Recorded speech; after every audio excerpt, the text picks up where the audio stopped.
যারা আজকে বর্তমানে কফি ইন্ডাস্ট্রিতে কাজ করছে এবং একটা সময় গিয়ে এরকম হয়ে যায় যে এই কফির প্রফেশনটা না আর ছাড়া যায় না, তখন এই প্রফেশনের প্রতি মানুষের দুর্বলতা কাজ করে।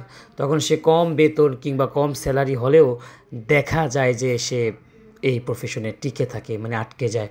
কারণ কফি যে একবার পান করে আর যে একবার বানানো শুরু করে সে আসলে এর থেকে বের হওয়া খুব একটা কঠিন।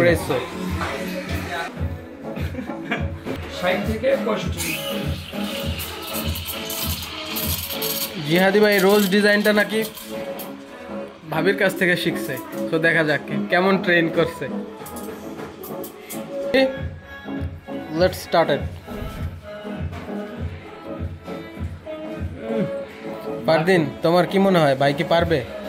ভাই পারবে মানে? আমি তো বড় দোয়া দিছিলাম যে পারবে না। মাখন নিয়ে পুরো মাখন লাগতে। ও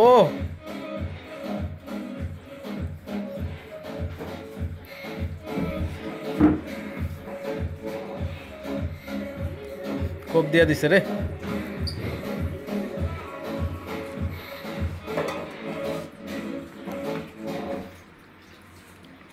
ওকে, আপনারাই বলেন এটা কি হইছে?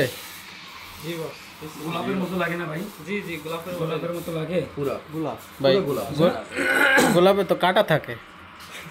কাটা তো অন্তরে বেটা। হ্যাঁ দেন দেন। কাটার আঘাতে দাও গো যারে তার ফুলের আঘাত সয় না, আমার দিলকে দয়া হয় না। ঠিক না?